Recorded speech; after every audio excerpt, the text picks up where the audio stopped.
My greatest accomplishment so far is my journey in AISL.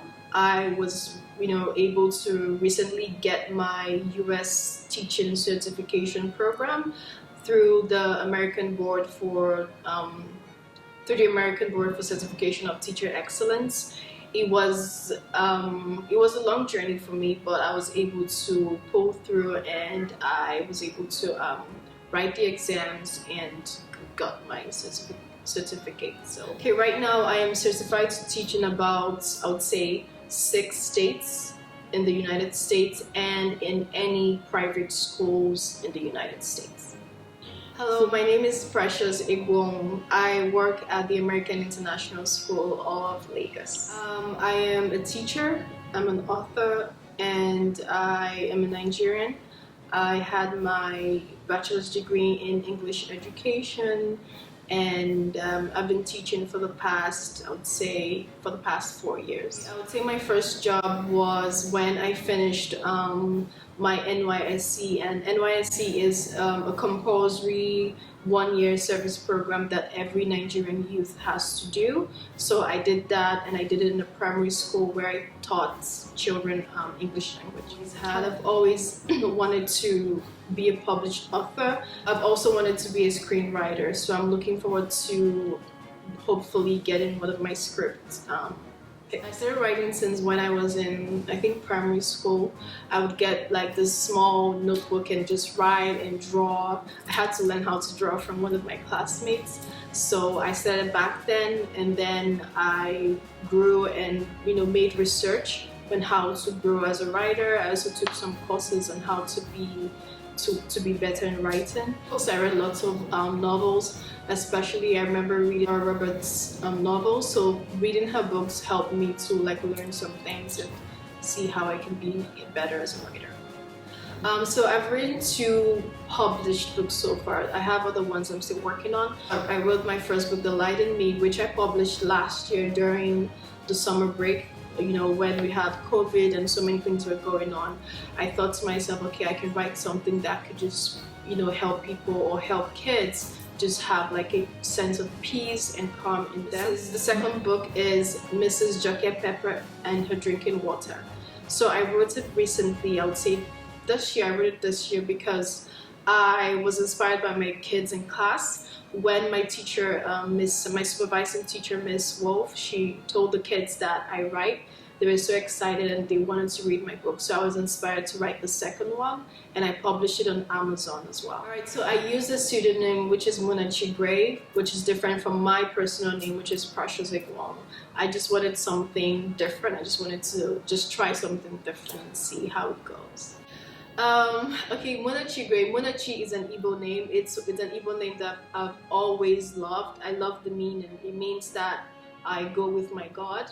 And Grey is one of my favorite TV shows. Is called Grey's Anatomy. It's a medical TV show. So I love that TV show. So I just decided to take the Grey and Munachi and just make them a name. I would say AISL has switched my views on education in regards to being flexible. So I've learned that you can actually be flexible in your teaching strategies and your teaching ways, having to use remote learning and making sure that you're passing the lesson across to the students, and also making sure they're excited and they're engaged. So it has helped me to learn to be flexible when it comes to teaching. If I weren't a teacher, I think I would be either a social worker or maybe a lawyer that works for children's rights.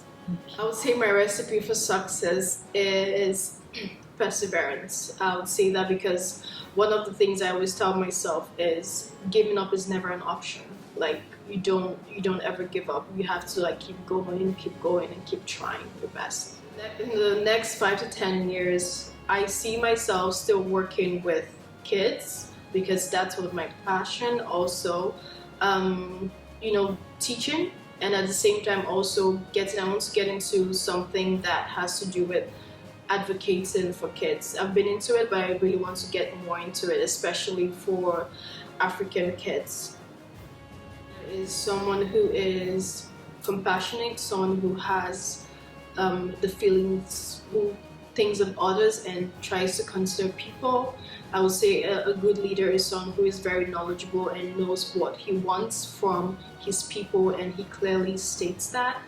And I would say a good leader is someone who is, in my opinion, disciplined and knows how to balance discipline and compassion at the same time.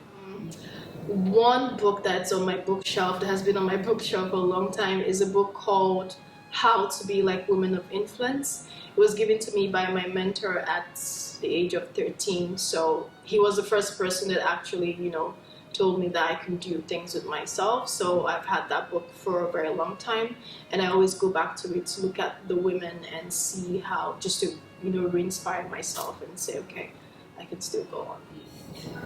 On my playlist, I have different types of songs. I have songs that are soothing, that calms me. I have Nigerian beats when I'm in the mood to just go on, and then I have gospel music as well. My dream for Africa is for us to tap into the potentials that we have, especially with our leaders.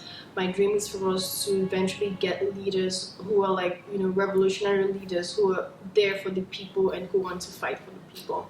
So I feel like if we get that, I know that Africa will be much more better.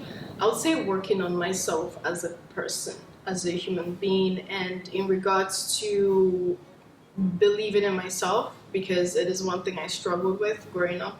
So I would say I have learned that I have things that I can offer, that I'm worthy, and that I have things that I can do. So believing in myself has been one of the greatest achievements, and that's one thing that made me or inspired me to also write my book and say I know that people can actually read my book and say, oh, this is a great thing that you did. So I'm just grateful for where I am at AISL. I'm grateful to have to work with amazing colleagues. I just want to say that Miss Samantha Wolf is an amazing human being. She's a very considerate person. She is kind. Anyone that has worked with her, we know that she's just the best, and I really, really appreciate and thankful that I get to work with her. So I'll be reading a part from the book The Light in Me, and I love this book because it's basically like words of affirmations, and I've always loved words of affirmation. I feel like it inspires and it makes you just feel good and just have peace inside you. So I'm going to be reading the first 3 pages, and it's basically like the moon. The moon is like talking to the child and telling the child like, I believe in you, you're brave, you're all amazing. Alright? Hello, dearest one. How amazing you are. Your light shines so bright like a star. I have so much I want to tell you. The words I'll tell you are true. Speak them always to your mind, because there is a light in you. There's a genius inside you. You are so brilliant and wise. You listen to your teacher's advice. You learn in your own way. Even when you don't understand, you never say nay. You always try and try again. Hope you enjoyed this pages. The complete book is on Amazon. You can get it on Amazon, and please let me know what you think about the book in the review section.